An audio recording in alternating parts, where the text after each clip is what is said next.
Every successful negotiation follows a rhythm. It starts with a simple proposal, then comes clarification. But that's just the beginning. A counterproposal sparks discussion, which leads to suggestions, fresh alternatives, and yes, new proposals. And when both sides finally align, it all ends with one powerful word: agreement. Today, we'll explore how mastering this process can turn your business conversations into winning negotiations. Now it's time for the listening practice. Janet wants to hire some specialists from a consultancy company for a short-term project to roll out a software package worldwide for her company. She is meeting Stuart, a senior partner from the consultancy, to discuss fees for their services. Look at the stages of negotiation outlined in useful tips. Write the stages in the correct place in the column on the left.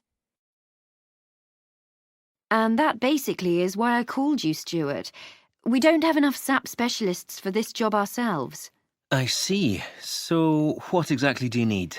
We propose that you second us 5 programmers for customizing the basic SAP package to our needs, 2 web interface experts to make sure the package is user-friendly, and 1 technical project manager. Okay, but we need to talk about fees. They would have quite different daily rates. €650 for a programmer, €875 for the interface specialists, and at least €1,250 for a project manager, depending on his or her experience. Well, we'd like to keep the bookkeeping easy, so we'd like to aggregate these daily rates. We suggest that we pay you €700 per head per day. I see. Well, that's an interesting proposal, but €700 per day is far too low. €950 is nearer the mark. I don't think we could go along with that. You see, we have very strict budget limits. Let's think about how we can make this work. Another possibility might be to have 2 rates. €650 for the programmers and €950 for the others? But have you considered the advantages of just one single flat rate? It makes the administration so much easier. I mean, what's the downside? I take your point. It's just a question of agreeing the rate. Right.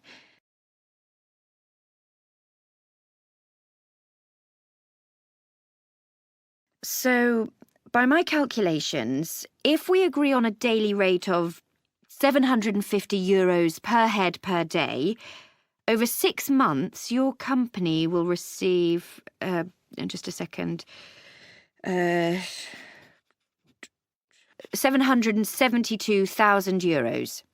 €750 per head per day for 6 months. Yes, I think we can live with that. Excellent. So now we just need to decide which people will be most suited to which job. Let's check the suggested answers.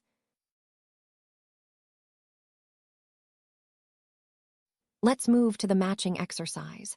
Match the phrases and sentences on the left with those on the right that have similar meanings. Let's check the suggested answers. Let's move to the next exercise. Read the continuation of Janet and Stuart's negotiation and complete the sentences with expressions from the previous exercise. Let's check the suggested answers. When negotiating, it is important to phrase your proposals politely and respectfully. Compare the following pairs of sentences and repeat the polite ones. 1. We recommend that you give us 5 programmers. 2. We suggest the agreement is for a period of 12 months. 3. We propose that you offer us a 10% discount. When negotiating, you may want to make a positive comment on a proposal without committing yourself fully. Listen to these sentences and repeat them. 1. Well, that's a proposal that's worth considering. 2. We'll certainly bear that in mind. 3. Well, that's something that we should discuss further. 4. Right, we're certainly open to the idea. You are in a meeting to negotiate a deal with a building contractor to renovate your office. Listen to the audio CD to hear their quotation and then follow the cues. When you hear the beep, pause and respond. So I reckon we can do the whole job for you all in at $200,000. Well, that figure would cover manpower and insurance, but not materials, of course. I'm afraid we can't go along with that. Let's think about how we can make this work. Another possibility is to pay us by the day for labor and materials. I take your point.